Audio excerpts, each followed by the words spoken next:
I became a nurse because I believed hospitals were safe places, places where broken people came to be fixed, where the people in charge, the doctors, the administrators, the executives, all wanted the same thing: to save lives.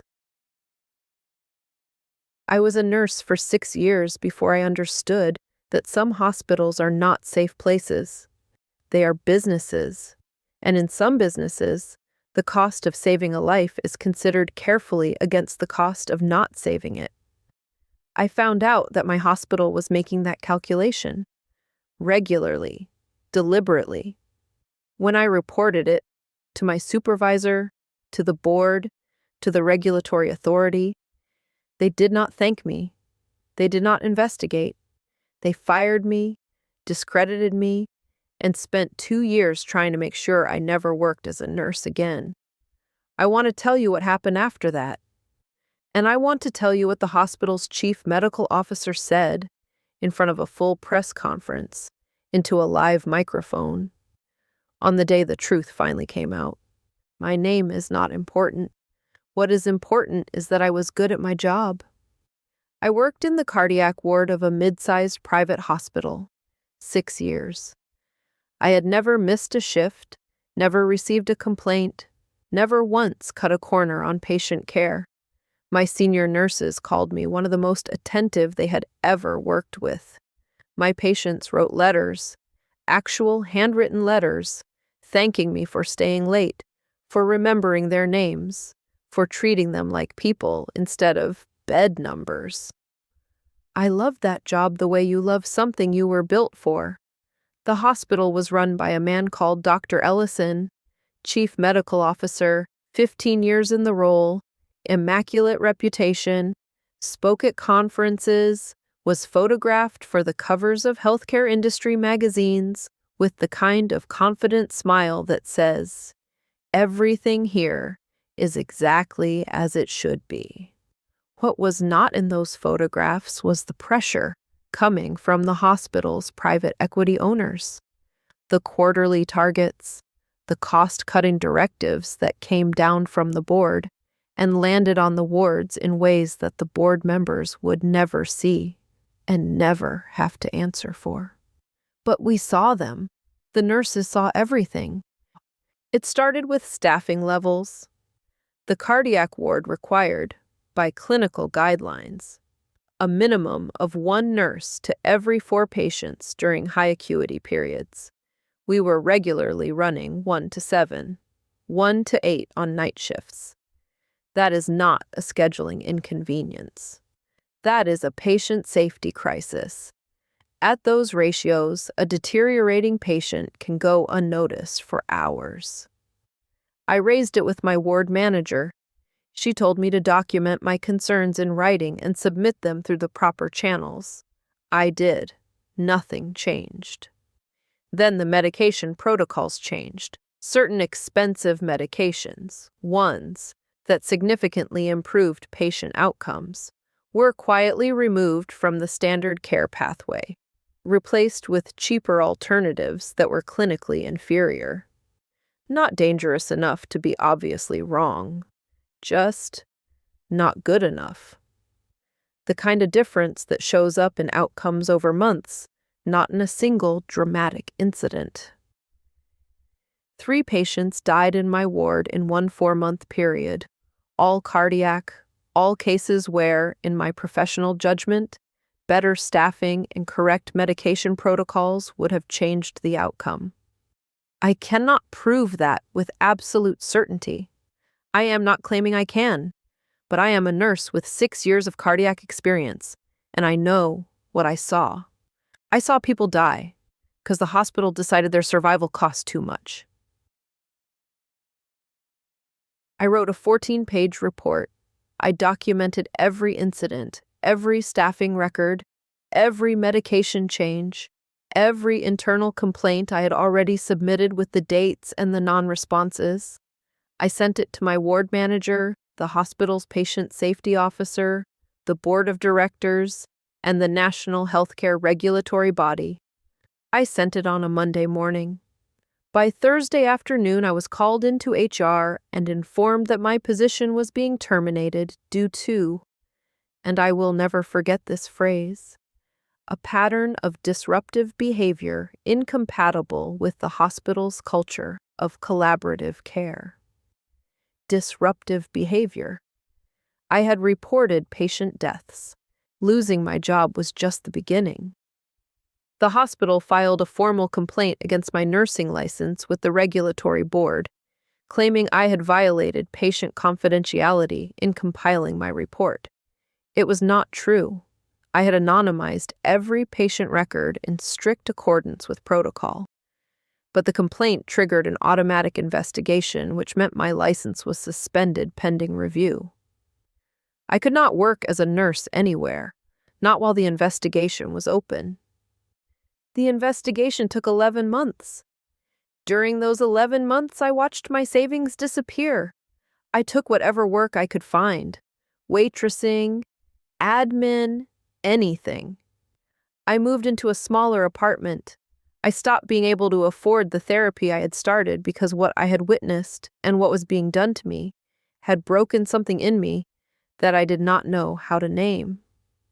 The worst part, the part that still makes my chest tighten when I think about it, was that the regulatory body sent me a letter at month 4 informing me that my original complaint about patient safety had been reviewed and found to be, and I am quoting directly, unsubstantiated and not supported by sufficient clinical evidence. Unsubstantiated. 3 people had died. I had 14 pages of documented evidence, and the organization designed to protect patients had looked at my report and decided the hospital's version of events was more credible than mine. I understood then what it actually meant to fight a system from the inside. It meant losing every single time until the system decided otherwise. So I stopped fighting the system, and I found a journalist instead. Her name was Priya. She was an investigative health journalist at a national publication. I had read her work. She had broken 2 previous stories about private healthcare negligence that had resulted in regulatory changes. She understood this world. I emailed her on a Sunday night. 3 paragraphs, no names, just the outline of what I had seen and what had been done to me afterward. She replied within 4 hours. We met 3 times over 6 weeks. I gave her everything, my 14-page report, every internal complaint I had submitted, the dates of the 3 patient deaths, the medication protocol changes with the financial justifications I had obtained through a Freedom of Information request, and the timeline of my dismissal and license complaint laid out alongside the dates of my original whistleblower report. Priya did what journalists do when they are very good at their jobs. She found other people. 2 other nurses who had left that hospital in the previous 3 years, both of whom had raised similar concerns informally, and both of whom had been managed out quietly. A former hospital administrator who had resigned rather than implement one of the cost-cutting directives, and a patient's family, the family of one of the 3 people who died in my ward, who had always believed something was wrong but had no idea how to prove it. Priya spent 4 months verifying everything, cross-referencing, submitting additional Freedom of Information requests, consulting with independent clinical experts who reviewed the patient care records and confirmed, in writing, that the standard of care had fallen significantly below acceptable levels. The article published on a Tuesday morning. By Tuesday afternoon, it was the most read article on the publication's website in 3 years. Within 48 hours of the article publishing, the hospital's private equity owners had issued a statement. The regulatory body had announced a full independent review.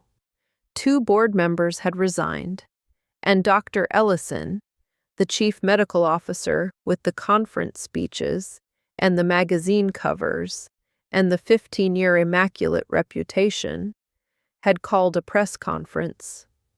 I watched it live on my laptop in my small apartment, sitting on the floor because I had not been able to afford a sofa for 7 months. Dr. Ellison walked to the podium. He looked smaller than I had ever seen him. The confidence was gone, that specific confidence that comes from believing you are untouchable. He had prepared a statement. He began reading it. It started as a non-apology, the kind of careful corporate language designed to express regret without admitting liability. I had expected that. And then something happened that I had not expected. He stopped reading. He looked up from his paper. He looked directly into the cameras. And he said, without notes, without the prepared statement, in a voice that sounded like a man who had stopped pretending, I knew. I want to be clear about that because I think the families of the patients who died deserve that clarity. I knew the staffing levels were unsafe. I was told by nursing staff on multiple occasions. I was shown the data. I chose to prioritize the board's financial targets over the clinical recommendations of my own team. I made that choice, not the nurses, not the staff, me. And I have to live with what that cost. The room went completely silent. His own lawyers, visible at the side of the room, looked like they had just watched someone set fire to a building they were standing in. He was removed from his position that same afternoon. The hospital was placed under regulatory oversight. A full criminal investigation was opened within the week.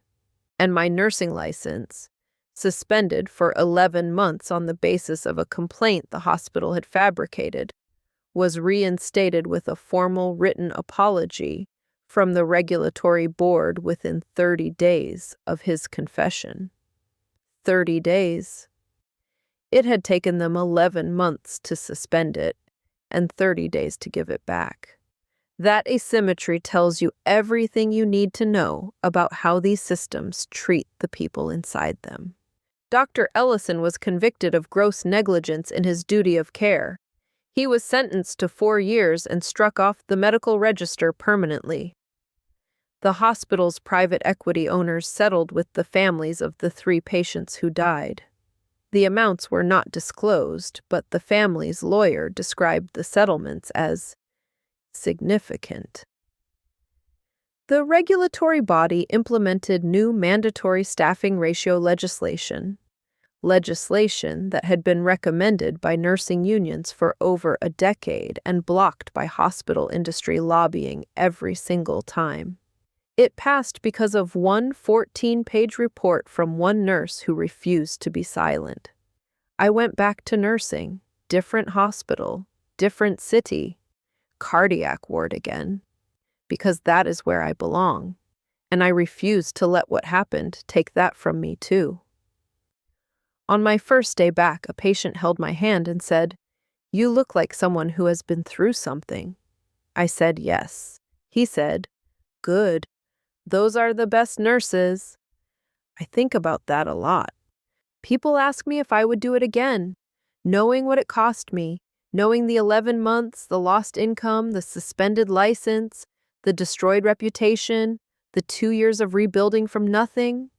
I always answer the same way. I would do it in the first 5 minutes. Because the alternative was knowing what I knew and saying nothing, and I could not have lived inside that silence. I could not have kept caring for patients every day, carrying the weight of what I had seen and chosen to protect myself over. Whistleblowing is not heroic. It is not noble. It is just unbearable. The knowing becomes unbearable, and speaking becomes the only way to breathe. If you are carrying something like this right now, something you have seen, something you know, something that keeps you awake, I am not going to tell you it will be easy. I am going to tell you that the truth has a way of surviving, even when everything is done to bury it. It survives. If this story moved you in any way, please leave a comment. Tell me what you felt. Tell me if you have ever had to choose between safety and truth. And if you are new here, subscribe. Because every single week, this channel brings you a story that matters. And this one, I believe, matters more than most.